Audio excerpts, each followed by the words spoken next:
Hay palabras que no se dicen. Hay vivencias que no se cuentan. Hay verdades que no se descubren a primera vista. Hay lobos disfrazados que logran escabullirse y ocultarse dentro de algunas casas y las transforman en bosques oscuros y tenebrosos para quienes las habitan. Este es un intento para hacer visible ese llanto silencioso, ese pedido de auxilio mudo, y un llamado para que todas y todos abramos los ojos. Hablemos, preguntemos, acompañemos, abracemos el dolor y trabajemos para sanar. Piedra libre al lobo.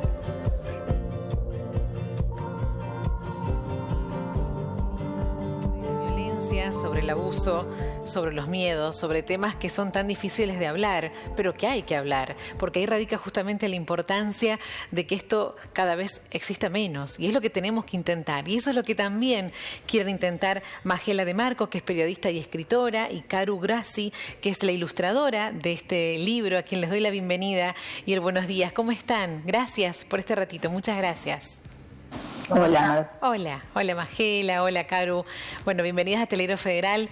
Ahí escuchábamos y veíamos este video introductorio de Sola en el bosque y pensaba, ¿no? Que cuánta verdad en esas palabras que decía este video, porque es un tema tabú, que es difícil de tratar, de charlar.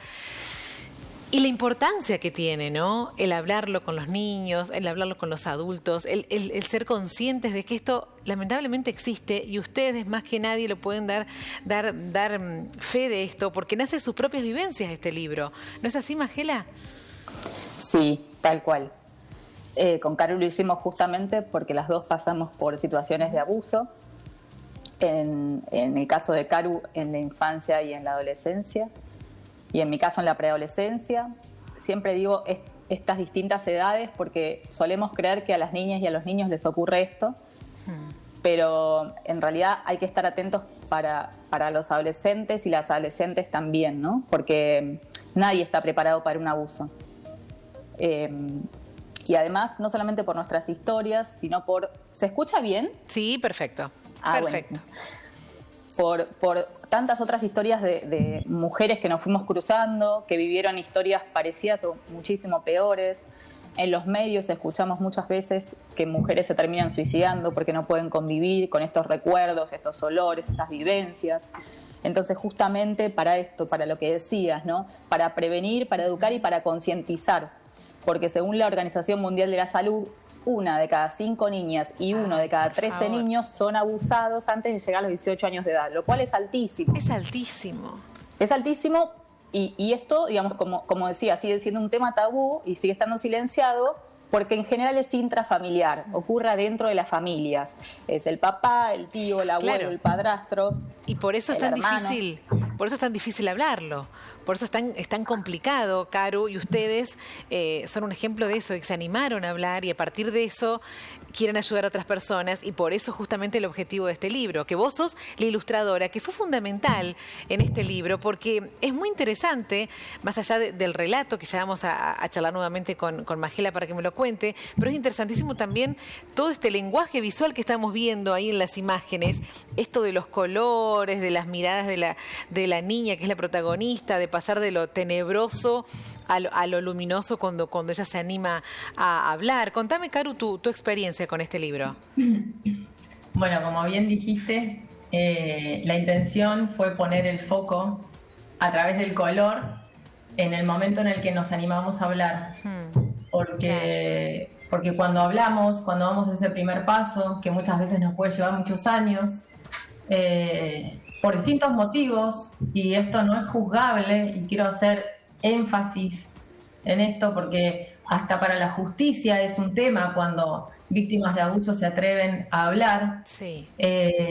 Hablamos cuando podemos, hablamos cuando sentimos que vamos a ser escuchados, escuchadas, y no necesariamente es en los tiempos de la justicia o en los tiempos en los que la sociedad o el entorno cree que es lo que tiene que ser. Es cuando podemos. Y el tema del color refuerza esto. de que cuando hablamos y esas palabras salen por primera vez, empieza a habitarnos una pequeña calma, una sensación de descompresión, de que esto ya no está habitándonos, sino que empieza a estar afuera de nuestro cuerpo, y eso es un montón. Yo lo hice de esta manera porque me di cuenta, revisando mi historia, que durante muchos años, yo dibujo desde muy pequeña, Sí. y durante muchos años yo abandoné el color y me dediqué solamente a dibujar en blanco y negro. Después de lo que te había pasado. Sí, pero no me di cuenta. Claro. Fue algo progresivo, y yo lo vinculé también con el tema de desconectarme de las emociones y de dejar de vivir o de evitar la alegría, y empezar a vivir en un lugar un poco más oscuro y solitario y con mucho padecimiento y mucho dolor, y no entendés por qué. Claro. Entonces, bueno, el color viene a simbolizar todo esto. También hay otro recurso que tiene el libro, que es un conejito que acompaña a la protagonista durante todo el cuento. Este conejito nos va mostrando todas las emociones que quizás la nena no puede mostrar. Este conejito las muestra, y también es una manera de simbolizar que muchas veces escondemos o no nos hacemos cargo de ciertas emociones y las ponemos en otros, y en realidad nos están pasando a nosotras. Qué manera tan dulce de mostrar y de contar algo que es tan doloroso. Porque vos, que en algún momento, Majela, has dicho en alguna charla que tuviste, que claro, que es así, que es un tema que enoja, que incomoda, que duele. ¿Y de qué manera contaste algo así tan difícil? Ahí Caru nos decía, la niña, como veíamos en las imágenes, es una protagonista, pero también acá aparece el lobo. Tal cual. Que es un personaje tan emblemático en los cuentos, ¿no? Sí, pobre lobo. Caru siempre está en contra, porque los animales no tienen nada que ver, pero en algún punto era poder jugar con ese imaginario de las niñas y niños, que desde los clásicos el lobo es el embaucador, el peligroso, el que te come, el que te lastima. Entonces era una manera de que ellos pudieran linkear esto, ¿no? Pero en este caso, este lobo no está fuera de la casa, la nena no toma ningún camino equivocado, sino que este lobo está adentro. Como así, digamos, empieza, ¿no? Cuando todos se van a trabajar, la casa se transforma en un bosque oscuro y peligroso, y el lobo está. Y lo que queríamos decir es que fuimos asesoradas por el Servicio de Salud Mental del Hospital Materno Infantil San Roque de Entre Ríos, porque justamente como era una temática tan compleja, quisimos cuidar esto para que sirviera para trabajarlo, pero incluso hasta en los consultorios, donde lamentablemente ahí llegan muchos casos de niñas y niños abusados. Entonces, ellas lo que nos ayudaron es a suavizar algunas palabras, es a cambiarle algún protagonista, porque finalmente esta nena iba a hablar con la mamá en un principio, pero finalmente es un adulto o adulta, que Caru la dibujó genial ahí porque es un tanto ambiguo, tiene pelo corto, está vestida de violeta, cosa de que los niños asociaran al adulto, a la adulta en quien confían, claro. Que a veces no es la mamá. Claro, está muy bien. Porque a veces la mamá, digamos, cuando una nena recurre a la mamá le termina diciendo: no, te pareció, no, vos lo buscaste. Una niña de 5 va a buscar a una persona de 40, ¿no? Entonces, la idea era que esta persona pueda ser la maestra, la encargada del edificio, la mamá de un amiguito, ¿no? Alguien en quien la nena pueda confiar, más allá de la familia. Qué bien pensado que está eso, no se me hubiese ocurrido lo que estás contando, Majela, y tan importante que es, ¿no? Claro, que no se identifique con un rol, sino con un adulto, con alguien con quien tengan confianza para contarlo, que es fundamental en esto. Lo están trabajando en escuelas también, qué interesante eso, porque es donde están los niños, con los docentes, que lo pueden charlar entre ellos a través de esta historia. Sí, estamos dando en realidad muchos conversatorios en distintas provincias. Ah, mira, está bueno. Pero para adultos y adultas, porque Bien. Lo que decimos con Caru es que somos primero los adultos y las adultas los que tenemos que estar disponibles para nuestras niñas, niños y las infancias, ¿no? Porque justamente como no tuvimos educación sexual integral, yo tengo 46 años y no tuvimos, necesitamos hablar de estas cosas, ¿no? Y no sabemos muchas veces cómo hablarlo. Entonces, muchas charlas son para docentes, psicopedagogas, psicólogas y público adulto en general, ¿no? Para poner en palabras estas cuestiones.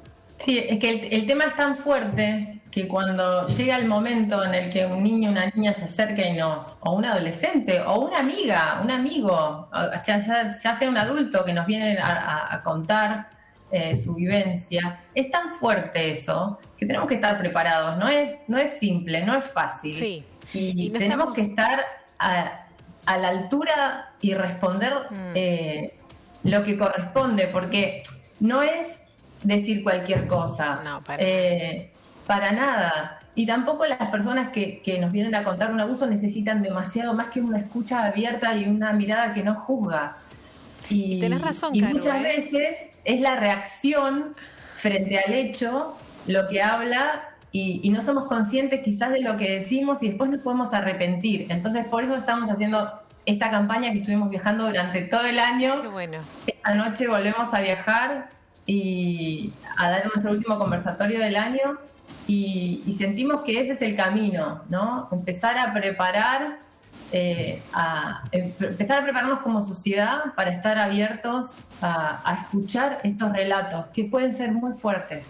Bueno, ojalá lleguen a todos lados, ojalá pudiéramos tenerlas todas más cerquita a ustedes también para poder ser parte de este conversatorio, de escucharlas, de reflexionar sobre el tema y de aprender, ¿no? Porque como vos decías, Caru, recién, de tantos temas que no estamos preparados para hablar.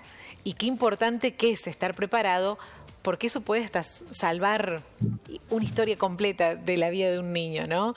Entonces, qué interesante lo que están haciendo. Ojalá puedan llegar a muchos más lugares, más giras que sigan mostrando lo que es Sola en el Bosque, su experiencia y lo que ustedes aprendieron, las que les tocó vivir para ayudar a otras personas. ¿Cómo las encontramos en las redes? ¿Cómo nos contactamos con ustedes? La gente que por ahí está mirando, que necesita un consejo, charlar con ustedes sobre esto, ¿cómo las buscamos? En Instagram, caru.g. Perfecto. O Magela de Marco. Bien. Y en Facebook, Caru Grossi o Magela de Marco. Nos pueden mandar mensajitos y nosotros les contestamos. Y para tener el libro, Magela o Caru, ¿quién me cuenta cómo lo podemos obtener? Mira, el libro está en casi todo el país, te diría, porque la editorial que es La Brujita de Papel tiene muy buena distribución. Ah, sí, claro. Y si en tu ciudad existe un Cúspide o un Jenny o el Ateneo, seguro lo vas a conseguir. Perfecto. Y si no lo tienen, lo podés pedir y ahí está. Pero yo siempre digo, vayan a la librería amiga y pídanlo ahí. Tengamos las librerías. Para tenerlo en papel, que no es lo mismo, y tenerlo en nuestras manos para poder leerlo una y otra vez. Es así. Y en el caso de que no haya una librería o no se lo puedan conseguir, lo compran en la web de La Brujita de Papel. Bien. Y se los envían. Una última cosa que nos olvidamos, el libro tiene una guía de actividades que también estuvo supervisada por los mismos profesionales, que está en la contratapa, no sé si se ve, pero lo enfocás con el celular y te baja la guía de actividades. Y es como para abrir el juego y para colaborar con las docentes o quien tenga ganas de trabajar con el libro, como preguntas y temas disparadores, ¿no? Sumamente interesante que se trate este tema. Lo hicieron de una manera un poquito más fácil a un tema que es tan pero tan difícil. Les quiero agradecer este ratito que nos han regalado las dos. Gracias por lo que hicieron, gracias por Sola en el Bosque. Todos tendríamos que tenerlo cerquita para leerlo y para estar preparados, porque uno, como ustedes decían más que al comienzo, uno nunca sabe lo que puede pasar y tenemos niños alrededor y hay que cuidarlos mucho. Les mando un abrazo grande a las dos. Muchas gracias. Un abrazo. Chao. Hay verdades que no se descubren a primera vista. Hay lobos disfrazados que logran escabullirse y ocultarse dentro de algunas casas y las transforman en bosques oscuros y tenebrosos para quienes las habitan. Este es un intento para hacer visible ese llanto silencioso, ese pedido de auxilio mudo. Y un llamado para que todas y todos abramos los ojos. Hablemos, preguntemos, acompañemos, abracemos el dolor y trabajemos para sanar.